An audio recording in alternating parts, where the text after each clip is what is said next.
everybody, this is Angela, and you're listening to 5 Picks and a Chick featuring El Gato. This is a show that gives you 5 NFL picks for people who love football and friendly wagering. However, we are in the off season, El Gato. We are, and March Madness is upon us, the NCAA tournament, and here we are. It's here. It arrived pretty quick, so looking forward to the 2 weeks of some good basketball. So today we do have a guest picker. He won't be on the call, but he gave us his pick, and that is going to be Alex. So thanks for your pick today, Alex. So we are, like you said, El Gato, talking about March Madness. I know some of the playing games have already started. The big games start tomorrow. You ready for that?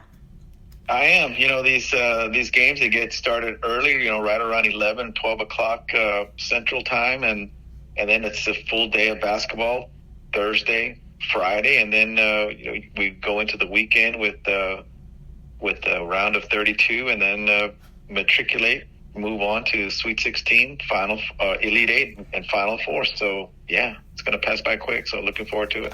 Me too. Well, my first pick is going to be Northwestern plus 2.5 versus FAU. We all remember FAU's Final Four run last year, but this year they are on people's radar, so people are watching what they're doing. Last year they were playing as an underdog, and now they are favored over a Big Ten team. So I'm taking Northwestern. They did win a first-round game last year, and they will do it again this year. What are your thoughts on this game, El Gato? Yeah, I'm looking at that 9-8 matchup, and the 9th seed Northwestern against the 8th seed FAU. Northwestern is coming off, the last 5 games of 2-3, and FAU pretty hot at 4-1. Some say the FAU is a more athletic team. Northwestern, however, strong defensively, strong on the glass on both defensively and offensively. So with Northwestern getting plus 2.5, I'm going to go with the more strong defensive-minded team that focuses on that. To me, a defensive-minded team can more or less, I guess more than 50% of the time, I'm thinking, hold back a more athletic team. So with Northwestern getting plus 2.5, maybe a tougher schedule in the Big Ten, I'll take Northwestern at plus 2.5 on this one. All right. So my second pick is going to be Washington State plus 1.5. They're going against Drake, not the singer, but the team. Yep. Both teams are on a roll coming into this tournament. Washington State has won 11 out of the last 14 games, and Drake has won 9 of their last 10, including beating Indiana State in their conference tournament. But I think the Cougars' strength of schedule and ability to defend the ball will prevail, so I'm going with Washington State. What are your thoughts on this game? Yeah, this is a 10-7 matchup, Drake being the 10th seed against Washington State being the 7th seed. And you're right about the tough schedule in that Pac-10, with the likes of Oregon and UCLA and Arizona. But on this one, I'm going to take a slight upset on this one. I'm going to go with Drake at minus 1.5. They're favored to win, but on the seeding wise, it would be a minor upset. Washington State comes in with a lot of size, offensively and defensively. They hit the boards really strong. They're a poor free throw shooting team, however. Drake is best on the defensive side of the board, and they can score the 3-point. And they've got an NBA prospect at the guard position, and when it comes to tournament time, you hear all the experts, supposedly experts, say the team that has the stronger guard play usually can come out on top because they can not only create for themselves, but they can create assists for other people to score. And so in this case, I'm going to take the team with the better guard play, stronger defensive boards and offensive boards, and kind of penalize Washington State for their poor free throw percentage. So I'm going to take Drake at minus 1.5 on this one. Our guest picker, Alex, gave us a pick. He has Aggies +1 versus Nebraska. I'm going against him on this one. I'm taking Nebraska, the Cornhuskers. A&M lost in the first round last year to a Big Ten team, and I think Nebraska is better than the Penn State team that A&M lost to last year. Nebraska has a dynamic guard in Tamanaga, who is called the Asian Steph Curry. I think he's going to be the key to this game for Nebraska to move on. So I'm going with Nebraska in this pick. What are your thoughts on this game? Yeah, I'm with you. Going back to my point on the guard play, you get a dynamic guard at that position, being able to distribute and being able to score and create. It's what it'll be -1 there. It's a 9-8 matchup. Nebraska being the 8 seed. Although the Aggies coming kind of hot here the last 5 games, 4-1, and that streak, those last 5 games, kind of really got them into the tournament because they were one of the first 4 teams out according to bracketology simulation. Nebraska team is good defensively, as all Big Ten teams usually are. But going back to your point, that guard play for Nebraska, that guard is pretty dynamic. If they try to double him up, he's going to find the open person, the open player to be able to, score the ball. And so I'm going to take Nebraska on this one. I'm with you at -1. All right. So do you have a 4th and 5th pick for us, Elgato? I have a couple of picks here. I'm going to go see Oregon, the 11th seed, versus South Carolina, the 6th seed. I'm going to go with a kind of a major, maybe not so much of a major upset, but a big upset here. I'm going to go with Oregon at +1. Oregon is the winner of the Pac-10 championship. They beat Arizona. They beat UCLA, 2 strong teams. They've won 4 out of 5. They're strong defensively. They're athletic. South Carolina comes out of the SEC, tough conference. Every game there is just a grind. South Carolina is 3-2 their last 5 games. But I'm on this one with Oregon bringing back, I think, 2 injured players that missed, a long stretch of the season, and they're running back into shape. I'm going to go with Oregon here at +1. It's a kind of an upset, but we'll go with Oregon here. Yeah, I'm going with you also. I'm taking Oregon +1. I don't really have much to say about it. Like you said, I believe Oregon won their conference tournament and beat Arizona on their way to doing that. I look for them to stay hot, so I'm taking Oregon +1. All right. What about a 5th pick?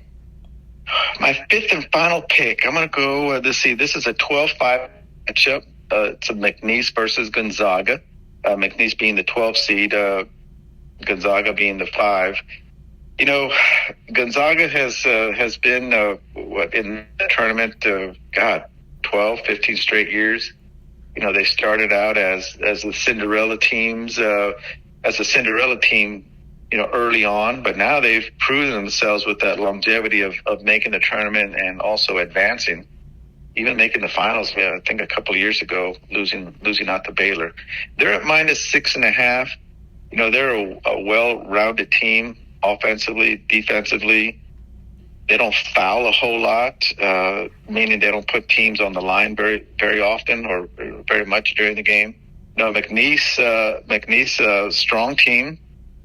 They're highly ranked in the field goal percentage and also in the points per game, but they're a very poor free throw percentage team. And with Gonzaga not fouling a whole lot, that's going to negate some of their points that they normally get during their conference play. They excelled at that, getting to the line, at least making some of them. McNeese State comes in as a hot team at 5-0. Gonzaga, nothing too shabby about them. They come in at 4-1. I'm going to go with the more well-rounded team in Gonzaga. This will be McNeese State's Super Bowl per se, but I'm going to go with the team that is stronger with more experience on this one at Gonzaga -6.5. What do you think? Well, Elgato, I'm going to go against you on this one. I'm taking McNeese. Gonzaga is the better team, and I'm not saying that McNeese is going to win this game, but I know Gonzaga is the better team here. But a lot of experts are picking McNeese to go on to the Sweet 16. So I think that, I know experts don't always get it right, but I think there's something to be said about that. So I'll take McNeese to keep it close in this game and cover the 6 points. Not bad. That 12-5 matchup is always interesting. There's seems to be always in one out of the 4 brackets, there always seems to be a 12-5 upset. This could be one. Yeah. We'll see.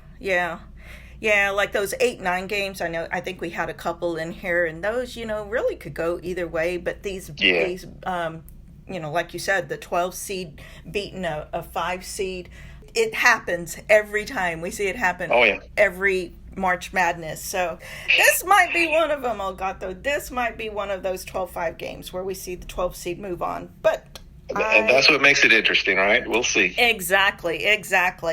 Well, Elgato, do you have any thoughts, any prediction on who's going to win it all? Well, I've looked over the brackets, and the usual top-seeded suspects are always in there, such as Purdue and Houston and Arizona. They're always a top seed. If they're not 1, they're number 2, but they always seem to disappoint. It's to me, it's going to be wide open. I'll have a better idea after this first weekend on how the top tier teams, the 1 and 2 seeds are playing. And maybe next week I'll have a better idea of maybe a final 4. Yeah. A final 4 pick, or at least an Elite 8 pick. So, yeah, we'll see. See how they're playing. Yeah, at the beginning of this, I thought, man, I really, really like Houston, the Cougars. But then I heard that they can't make free throws. And so I always say every March Madness when those guys are up at the line and miss, I'm like, you have to make your free throws to win games in March Madness. You have you're to right. Make those free throws are free, right? They're almost like 3 points. And if you can't convert those, similar to, I'll make an analogy here to say NFL football, the fourth quarter when those field goals are must makes, and you get that kicker that just can't make that crucial 3-point field goal. Yeah, it usually costs them the game. And you're right about a team not making their free throws. It can be a handicap and cost them the game. Certainly cost them covering, which we're in. Yeah. Well, if I had to make a prediction, I'm going with the chalk team, of course, and that's UConn. I think, even though I think that they have a really tough region, I think that they are good enough to repeat. So that would be my pick, and I know that's chalk, but that's who I would go with. It's tough repeating, but they are a solid team. You're right. Very solid. All right, Elgato. Well, do you have any final comments? My final comment would be that, there's going to be a lot of basketball being played. Enjoy it. Before you know it, they'll be cutting down the nets, and we'll say, man, where did the tournament go? So enjoy every game that you can watch, and we'll see who ends up the winner. Yep, and then after March Madness, we'll start talking NBA playoffs. So that'll be good. I'll be interesting. Sure will. One thing I want to do before we move on, I love football and I miss it very much right now. So NFL kickoff is September 5th of this year. And so that means we are 168 days away from the kickoff. God, I can't get here quick enough.